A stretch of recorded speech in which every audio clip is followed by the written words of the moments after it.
the Dark Assassins podcast, the show that dives deep into not just technology, but the concepts, software, and procedures behind it all, and explains it so simply that even your grandma can understand it. As always, I'm your host, the Dark Assassin. So for today's episode, we got quite the lengthy segment of what nerdy stuff have I been up to this week, because it is quite jam-packed, and it will tie into the overall theme of the episode, as you'll see once we get into it. So the first thing that I want to talk about is this idea of this technology called Wake on LAN. And I know, I'm pretty sure I mentioned it in last week's episode, I believe, LAN, but I didn't explain what it is. So LAN is just local area network. So if you think when you connect to your router, all the devices that are also connected to your router, they all have local IP addresses to each other, so they can talk to each other locally without having to go out to the broader internet. And all those devices connected locally is what's called your LAN, or your local area network. So the point of Wake on LAN is you'll send this, what they call a quote-unquote magic packet, which basically sends a packet to a device's hardware level internet NIC, or network interface card, to basically tell it to wake up. So the way this is done is, I'm not going to go super in depth with all the networking, because that's its own topic for another video or episode. But the point of, so the internet has multiple layers to it, and one of these layers is called the data link layer. Now, the data link layer is a specific address, which in this case, if you've ever heard the term MAC address of your system, that's dealing with the data link layer. So what it does is it'll send basically a blast across the broadcast address, which that is a network layer thing if we're talking about the OSI model, which is, to put simply, how networks in general are structured and how the internet as a whole works. But that's going to be a separate episode, which I'm planning on making at some point. But there's a lot to cover in that, so that's going to be a lot of prep work. But the broadcast address basically sends out a blast. Think of it kind of like a blast email that corporations will send out that go to everyone. That's basically what the point of the broadcast address is. So it'll broadcast this magic packet with the MAC address of the system that it's trying to wake up. And when that system with that MAC address receives it, it's like, oh, this is me. I need to wake up now, and it powers on. So that's kind of how a simplified version of how Wake on LAN works. Now, the cool thing about Wake on LAN is it can kind of sort of function as IPMI. And IPMI is Intelligent Platform Management Interface, and this is basically how all the big boys, all the enterprise servers, what they use to implement all their remote management functionality, which we'll get into later in this episode. So the reason why I kind of call it an IPMI-like solution is because, assuming you have it's available on your system's BIOS, which I think for the most part, most systems have this capability. It's just a matter of if you have it turned on or not. So if you have it turned on and you have it configured right, it can essentially act like IPMI, where you can remotely turn on the device without actually having to be there. Now, there's a couple caveats to it. One, if you have a Mac, it won't work unless your Mac is just asleep. For whatever reason, if you have a Mac and it's powered off, it will not wake. If you send it one of these magic Wake on LAN packets, doesn't work. If it's just asleep though, and in your settings you have Wake on network access, then when it receives the packet, it'll wake up. But there's also some other things that I ran into when I was, playing around with this.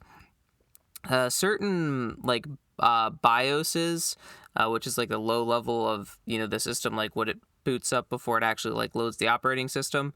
A lot of cases it's like it's that thing where once you boot up your computer, you smash the like one of the buttons, whether it's like delete or F2 or whatever the key is depending on the manufacturer, and then you get into that weird looking screen that looks really old and outdated, and it has a bunch of like system level stuff. Yeah, that's the BIOS. So in there you can that's where like you would enable the Wake on LAN, except unless you have a Mac, because Macs are different. But in most cases, that's where you have the Wake on LAN. But there are potentially some ways that even if you have Wake on LAN enabled, it won't actually work, depending on how you have like certain sleep states for your system. They could be restrictive enough where like Wake on LAN won't work at all. So that's one thing you have to check. But it is pretty cool because you can essentially have remote access to power on your computers without having to shell out the big bucks for the enterprise gear. So if you're wanting to make a home lab or something, you don't need to worry about buying enterprise gear, because you can just grab a desktop that has Wake on LAN functionality, and there you go. The one I guess the biggest difference is you don't have what's called like KVM access, which essentially you're not, while you can boot the system remotely, you can't like actually view the system and like control the BIOS and like all the things that happen like during the booting process. You can't do any of that. But in reality, if you're just running a home lab, you probably don't really care about that. And the reason why I'm kind of calling this the poor man's IPMI is because it pretty much does all that you would want it to do. Most people, I think, at least in my experience using it, I really just use it to remotely turn things on. That's about it.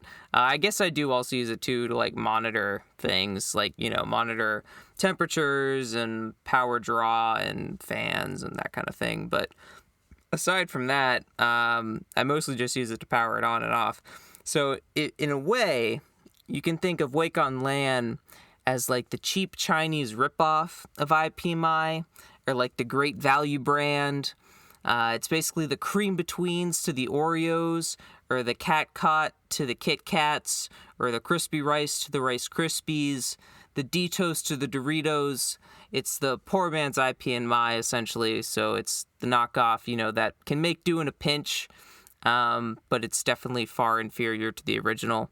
But as I mentioned, obviously, you don't have the ability to shut machines off with Wake on LAN, because it's wake, it's kind of in the name, you wake things up, and you also don't have the ability to manage things like pull metrics from the system and that kind of thing. But again, kind of like I mentioned, if you're in the small minority of people that would actually be using Wake on LAN, you probably also have the ability to remote into the system anyway. So you don't necessarily need to have like a remote console to access the system. You could just use your remote desktop or your secure shell, your SSH shell terminal to, log into the system and do whatever you need to do, pull up metrics, shut down the system if you want. So while it's technically not IPMI and completely different from IPMI, if you're in a pinch, it can essentially function and do a lot of what you would most likely be doing with IPMI anyway, because realistically, I don't know how often you're using IPMI to pull metrics from the servers, unless you have like some dashboard or something that you have it all displayed, so like you can see more or less real time what it's doing, which definitely is a valid use case, and I have that set up. But still, like when I'm actually using the remote management for a server, it's literally just to turn it off and on. That's pretty much it, and usually not even turn off, just turn on. So Wake on LAN can pretty much do that. So the other thing, kind of going off on that, is I think I mentioned in a previous episode a while back how my Apple Xserve kind of kicked my butt because I was trying to figure out how to get its remote management thing set up. Well, this week I kicked its butt rather than it kicking my butt and actually cracked the code and figured it out. So basically, to catch everyone up to speed, if you're unfamiliar, Apple made a server back in the day from 2002 to 2009. It was called the Xserve. And on this Xserve, they had their own version of IPMI set up, which was called Lights Out Management. And this isn't uncommon for companies to do this. HP, they have their own implementation of IPMI called ILO, which is Integrated Lights Out. Dell has their own version of IPMI, which is Integrated Dell Remote Access Controller. So this was just Apple's version of it. So they had that, but obviously the Xserve is super old and hasn't been supported for a while. So obviously there's no support in Mac OS to be able to set this up and configure it. And even in versions of Mac OS where the Apple Xserve was supported, you couldn't set up the Lights Out management port anyway, unless you downloaded the server admin tools for that version of Mac OS, and then you could actually configure it. So you kind of had to jump through some hoops in order to get it working. So basically, if you're using like OpenCore Legacy Patcher, which I've talked before about on the podcast, to get your unsupported Mac up to the latest version, which as the recording of this is Monterey, although soon I'm assuming Ventura will be out soon for OpenCore. But if you're running the latest version of Mac OS, you're obviously not going to be able to do any kind of setting up and configuring and using the Lights Out management port. So the fact that I was able to figure this out and to do this, I think is pretty cool.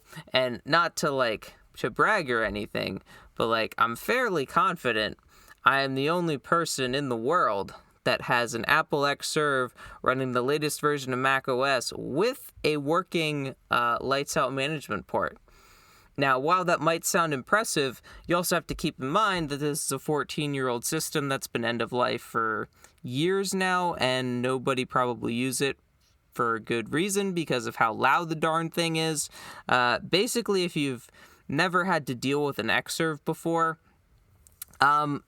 you essentially don't want to be in the same room as the thing, if all possible, because of how loud it is, which, as a matter of fact, now that I have the Lights Out management port configured, my next project is attempting to try to find a way to manage the fans on that thing and actually make it tolerable.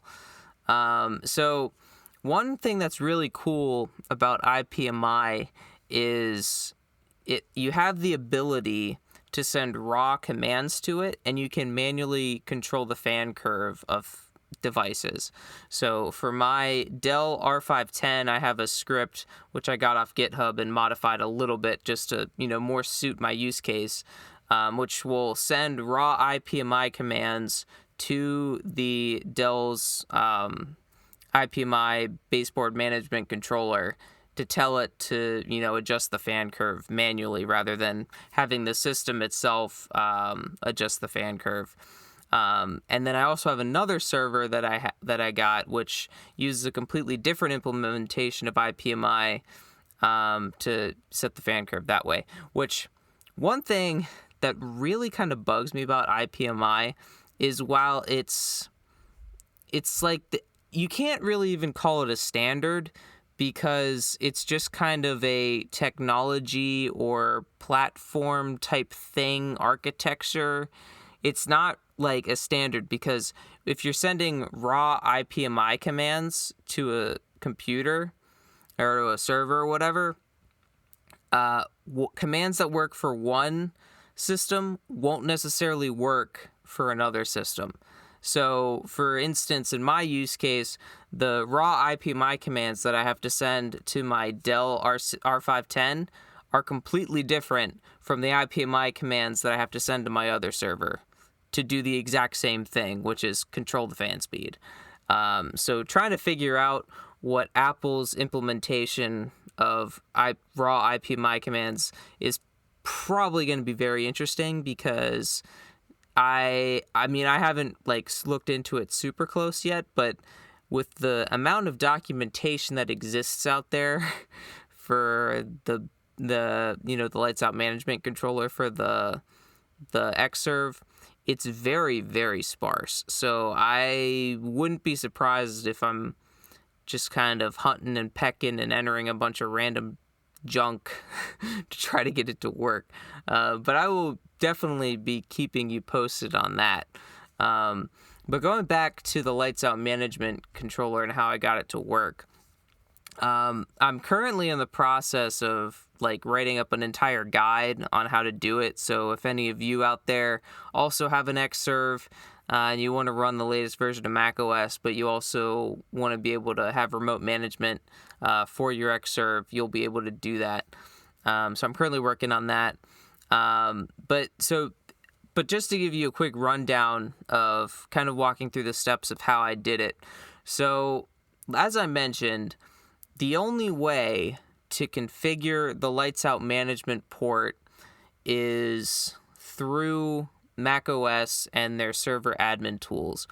See, unlike other implementations, like for example Dell's implementation with their iDRAC, you can, when you're booting up the system, you can select, I don't remember offhand what the key combination is, but you can hit say F something, F2, F10, whatever it is, and then you can actually get in directly to the iDRAC settings and configure everything there, so you don't actually have to have an operating system and do all that stuff. And the other nice thing is, on most enterprise servers, the Xserve is kind of different. They generally, not always, but generally will have a dedicated Ethernet jack specifically for whatever their version of IPMI is, whether that's the ILO for HP or whether that's the iDRAC for Dell servers, whatever it is, they generally have a dedicated Ethernet port for that. The Xserve does not. It does have 2 Ethernet ports on it, and when you're actually configuring it, you just have to set one of those to be essentially the lights out management port. But the thing is both of them can just act like regular Ethernet ports. So it's not like, oh yeah, I'll just plug this Ethernet cable into this Ethernet port and I'll have lights out management. Nope, that's not how it works. And also because on Macs you can't really necessarily there really is no BIOS or anything that you can access, which is why you have to go through this hoop of using the server admin tools. So anyway, obviously, because the Xserve has been end of life for quite a while, the server admin tools that allow you to even configure the lights out management have obviously also been end of life for quite a while. So really the only way, at least that I found, that you can actually get a working lights out management port on an Xserve running the latest version of macOS is you have to essentially already have it pre-configured before you even install the latest version of macOS, or just know how it was configured going into your install of the latest version of macOS. So if you're like me and you bought the thing secondhand and you never set it up or never knew any of the configuration, you obviously have no idea how to access it or how to do anything with it. And there's nothing you can do about it if you're running the latest versions of macOS, because even if you install IPMI tool, which is basically the way that you can manage IPMI interfaces, you can't connect to your own IPMI, like the lights out management, even though it's on the system. macOS just will refuse to make it work because as far as macOS is concerned, lights out management and IPMI, it's not going to be on the host system because no supported Mac has it. So you have to find some workarounds. Now, the solution that I found was having to essentially not downgrade, but I suppose so. You could theoretically install an old version of macOS, configure the lights out management, and then install OpenCore and get to the latest version of macOS. You can do that. The problem is if somehow you made a mistake, you have to do the entire process over again, which would be a royal pain in the butt. So if you're actually going to do this, I would recommend you have 2 separate drives, one for this older version of macOS and one for your new version of macOS. That way, if you ever if you run into an issue, you can easily swap back to the old version of macOS and fix it. Or if you ever want to change your lights out management port settings, like say you're re-architecting your network and you now have to change what the IP address of your lights out management port is, you can easily swap back to the old version of macOS and you can easily update those settings. Because, like I said, for whatever reason, you can't do it in modern day versions of macOS, which is really annoying because even if you have it properly, the lights out management port properly configured, you can't access it, which kind of boggled my mind because you would think with the IPMI tool, using that tool, you can specify the remote host and the credentials to log into it. So theoretically, you would think if I'm putting in the IP address of my lights out management port and I'm giving it the credentials, it should be able to let me access it. But it doesn't. Why? I don't know. But even without that, if the IPMI tool, if you have IPMI on the system, you shouldn't even have to be able to enter the host IP address or credentials or anything like that, because obviously it's on the system, so you don't need to. But because obviously lights out management and IPMI don't exist on supported Macs, there'd be no reason for it to even suspect that you would have this feature, so it wouldn't even allow you to do it, which I can understand that, and that makes sense to me. But why you could enter the host IP address and it not work, I don't know. But anyway, going back into how I fixed this and got this configured, basically what I had to do was I went all the way back to OS 10.7.5, which is macOS Lion. And then through there, I was able to install the server admin tools and then configure the IPMI through the IPMI tool that's included with the server admin tools. And because I installed the server admin tools on Lion, that was a version of macOS where the Xserve was still supported. So this would actually talk to and set up the lights out management port. So that way I was able to configure it how I wanted to, set the IP address, set the user, set the credentials, and be able to enable it and all that stuff. And then I was actually able to connect to it from another device using an IPMI tool, which was really awesome to see. Although I should mention it did take me a while to figure all this out. It's not like it just came to me. Because if you try to do any kind of digging online for how to configure the lights out management port on the Apple Xserve, you're not going to find many resources, and you're definitely not going to find any resources on how to set it up and get it working with modern day versions of macOS, which is why I'm in the process of writing a blog post that basically walks you through all the steps you need in order to set that up. But even the guide that I was kind of trying to follow with macOS Lion and using the IPMI tool to set it up, even that didn't work. There was one step that they forgot, at least. So actually, let me take a step back.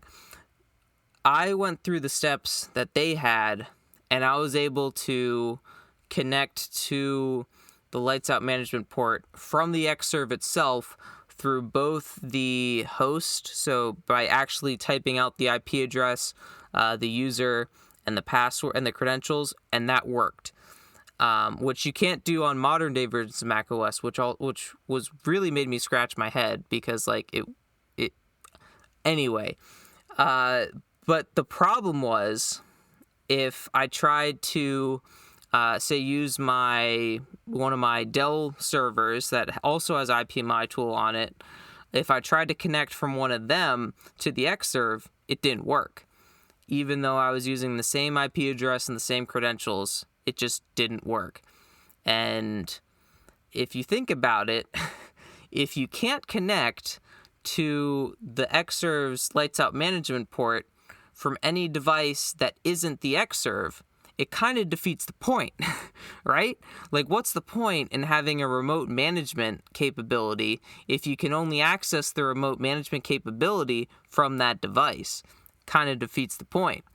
So after a lot of digging, ironically, the way I figured out how to fix this problem was someone having a completely separate issue with their IPMI tool, and they had a printout of like their network config for the IPMI tool, and I saw something in their config that I didn't have in mine, and I was like, wait a second, let me try this. And basically what it was I didn't set the authentication to allow the user account to be authenticated by the password, right? So I was trying to authenticate my user with its password, from a remote host, and it wasn't working because I didn't actually tell the lights out management port that it can accept that. Now, why I was able to still connect from the Xserve itself, going out with the host IP address and then basically doing the exact same thing just from the Xserve itself, my best guess is because it knows that the IP address is actually itself, so it kind of bypassed all that. That's my best guess.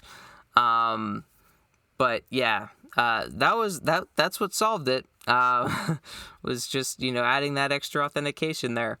So then after I got all that squared away, I tried to connect from one of my Dell servers, and it worked. I did a happy dance. I was actually kind of shocked. My jaw was maybe not quite to the floor, but it was open. And I was like, wow, I can't believe I figured this out. And then came the true test. Will it work in modern day macOS? Now, obviously, since you've been listening to me ramble about getting the lights out management port to work, you already know the answer to that. But at the time, I had no idea if this was actually going to work. And it didn't start off great, because once I swapped the drive out and put in my drive with a Monterey on it, I tried to use the IPMI tool on the Xserve and actually connect via the host IP, the username and password like I would do from a remote system, and it didn't work. And I was like, well, that's not good. And then I tried from an actual remote system, one of my Dell servers again, and it worked just fine. And I was able to get information from the IPMI, and I was able to, shut it off, turn it back on, and everything was great. And just for the heck of it, last night before I went to bed, for purely for fun, I logged in remotely to one of my servers that has IPMI tool on it, and I sent the command to the Xserve to turn on, and sure enough, those fans roared like crazy as the server booted up, and it was glorious. So yeah, I now have a working Apple Xserve with a lights out management port that I can pull metrics from. I can boot it up remotely, and everything is just swell. The only thing I need to figure out now, like I mentioned, is how to tame those fans, because, man, my server rack sits in my office where I work, like when I work from home and stuff, which is also kind of near where my bedroom is. So having to listen to that excerpt is definitely a no-go. So it's only ever turned on when I actually need it for something, and then it gets turned right off because I can't stand listening to that thing. I don't remember the exact RPMs, but those fans, I think in Lion, when I was trying to configure all this, they were only running at around like 6,000 RPM. And then I believe when I was booted into Monterey, I think they were up to near like 7 or 8,000, maybe even 9 or 10. I don't remember. It was loud. It's not a fun time to be around. So that is something I definitely need to do.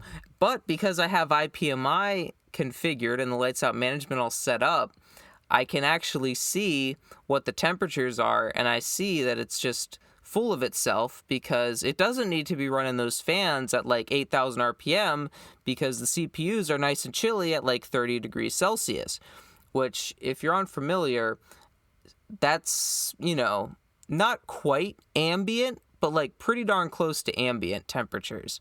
So like room temperature. These CPUs are essentially sitting a few degrees above room temperature, and the server's like, I gotta roar these fans, keep CPUs cool. It's like, no, you don't. Which is why, like for my R510 and the other server that I configured the fan control, I actually configured the fan control because I'm like, you don't need to be roaring your fans, literally wasting electricity for no good reason when your CPUs are nice and chilly. So also just, I guess, on that topic, as a word of the wise, if you're running old enterprise servers and you notice your electric bill is kind of sky high because how much power they draw, if your fans are roaring like crazy, if you find a way to dial them back and make them quieter and not run as fast, you'll actually be shocked in how much power you save. Because those fans, like server fans, draw a surprisingly large amount of power. It's kind of crazy. So just a helpful tip there. If you're ever running an enterprise server and your power draw is pretty high, just check the fan speed. See if you can't lower them at all. Because that might actually save you a fair amount of power, or you're just running it hardcore, pushing it like crazy, in which case you're going to draw a lot of power. But anyway, since we've been kind of talking about all this IPMI and lights out management stuff, this kind of brings into the main topic of this episode and the theme of this episode, which is managing an entire data center from anywhere in the world, which is essentially what IPMI allows you to do. Now, obviously, you would have to have some way to access the data center's network, so that's where something like a VPN would come in, where you could remotely log into the network, and then through IPMI commands, you could bring up all the servers in the entire data center. And you could easily configure that through a script. If you had like all the credentials saved in like a credentials file, you could easily write a script that reads in the IP address of the the IPMI port on the server, the username, the password, and then the power on command. Run that script, and you would just hearing the noise of all those fans and hard drives spinning up at once would be so amazing to hear and probably deafening to hear. But because, you're able to do this all remotely, you don't have to hear it, which could be a bummer if you really wanted to hear everything roaring to life.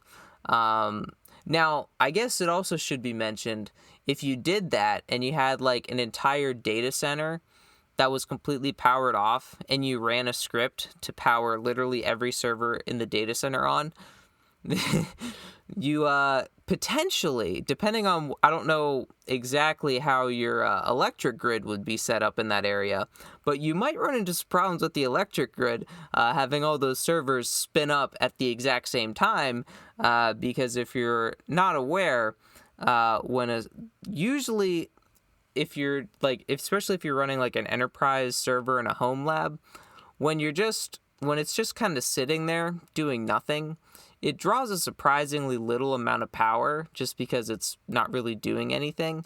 But the boot up process, it draws a significantly larger amount of power, which is why you kind of have to watch out, like in the event you have a power outage, because sure, like when all your servers are on, yeah, they're not, drawing enough power to, short a circuit or trip a breaker or something. But when all those servers roar to life at the same time and are drawing a lot more power, then you might run into some issues. So now you can imagine, rather than having, just a moderate rack full of servers, you have an entire data center full of servers, which is, rather than, a singular, 12, 15, maybe if you're really going ham, you have a 42U rack. Now we're talking like rows and rows and rows of 42U racks, all filled to the brim with servers. And you can imagine the kind of power draw you're talking about there. So I don't necessarily recommend you power on every single server in a data center at the same time using IPMI. Although I will say I would kind of want to be in there just to hear the difference between dead silent of nothing running and then all of a sudden you just hear fans and hard drives roaring to life and just hearing this loud noise of everything, just all of everything coming online at once, and then seeing all the lights flashing and all the blinking going on from all the network activity and hard drive activity. It would definitely be a sight to see. That is for sure.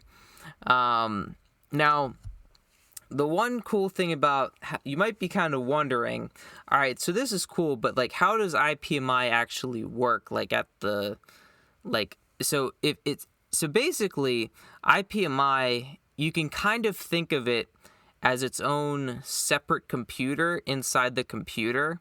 So the IPMI uses what's called a baseboard, let me make sure I get this right, baseboard management controller, which basically runs the whole IPMI system. So that's basically its own separate computer or separate chip on the board, on the server itself, that is completely independent from the operating system. Now, obviously, if the operating system's built correctly, you can have integration with that baseboard management controller to be able to control it and set things up. Like when we were talking about the Apple Xserve, the server admin tools built into that package is able to communicate with that baseboard management controller, so you can actually configure it. Similarly, if you're like booting up a Dell server, and through the BIOS there, you can navigate your way to set up the iDRAC. That's another way that you can navigate to manage that baseboard management controller. And the reason why it's important that it's its own separate thing rather than included in the operating system, because sure, if your server's on and you're running, yeah, it's great. You can pull metrics, you can, manage it and watch things. But what happens if your server's powered off? If your operating system's not powered on, you have no way to pull that data or do anything, remote management wise. So, which is why this baseboard management controller that does all the IPMI stuff is essentially its own separate computer inside your computer. And what this does is it boots up automatically as soon as you plug it into power. So once you plug your server into power, generally you might want to wait a couple seconds for the baseboard management controller to kind of like boot up and wake up and be ready to respond to things. And then after that, you can, remotely send your IPMI commands and do stuff. Although I guess one thing I should mention, if your server's powered off, and you try to pull metrics from it, you're really not going to get anything, which kind of makes sense, because if literally nothing has power except the baseboard management controller itself, you're not going to get any good data. Everything's just going to be essentially zeros and nothing because nothing's running. But the nice thing, though, is it's able, when you have the baseboard management controller independent from the operating system, if you send it that IPMI command telling it to boot up, the baseboard management controller can then, connect to the actual server itself and initiate the boot up process, which is really cool and really handy. So that's kind of the whirlwind tour. Most of it was just kind of me talking about the nerdy stuff I've been up to this week and finally taming the Xserve and being able to remotely manage it, which I'm very proud about. I'm very proud of. I'm happy I was able to figure that out because if you, listener, fellow assassin, have an Xserve yourself and you ever tried to dive into figuring out how to set up lights out management, you're probably well aware that the documentation about how to set it up is essentially is very sparse, and that's putting it nicely. I think I found 2 guides. One was directly from Apple, which was like using their own server admin tools, which I kind of tried and didn't necessarily have success with. And then this other one, which was using like IPMI tool built in with the server admin tools, which is essentially doing everything from the command line, which again partially worked, but not like entirely worked. And then I had to do some other investigation to actually figure out how to be able to access it from anywhere. So yeah, that was fun. But yeah, stay tuned. I will be coming out with a blog post, which I guess potentially it might be out by the time this episode goes live, since I'm currently recording this on Thursday. So maybe by the time you listen to this on Saturday or later in the week, it might be out, might not. I don't know. We'll see what my schedule is like. I have a draft put together, and everything's kind of there. It's just a matter of making sure I got the wording and the structure right for everything. But yeah, stay tuned to that. If you have an Xserve and you want to set up lights out management while also running the latest version of macOS, because while you can certainly run, say, macOS Lion and have full access and control over your lights out management port, I don't think I need to tell you that running an operating system that old is a very safe and secure thing to do from a security perspective. Because in case you, if you're unfamiliar with how the cybersecurity space is, things are always changing and evolving, and vulnerabilities are always being found. So an operating system that hasn't been touched in, I don't know how many years, it's probably safe to say that it's got its fair share of vulnerabilities in it. Now, people always say, like, oh, Apple computers don't get viruses and they're immune to vulnerabilities. Yeah, that's not true at all. Generally, the reason why Apple computers aren't as subject to viruses, it's kind of the same reason why Linux computers aren't as susceptible to viruses. It's because the reward isn't as big because there aren't as many of them out there. So if I'm an attacker trying to infect as many computers as possible, I'm going to go for the largest number of users as possible, which is Windows. I'm going to focus more on that. But that's not to say that, macOS doesn't have vulnerabilities or Linux doesn't have vulnerabilities. They definitely do. And if you're not running the latest version of an OS with all the latest security patches, you're essentially just asking for trouble. So running a Xserve with a really old operating system is not the smartest thing to do.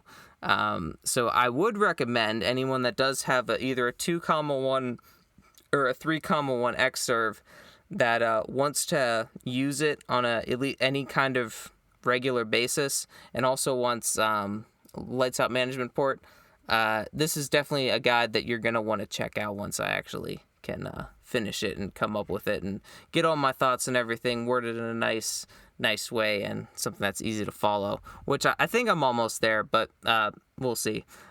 Anyway, if you enjoyed this episode, I ask that you leave a rating and review and subscribe to the Dark Assassins podcast if you haven't done so already.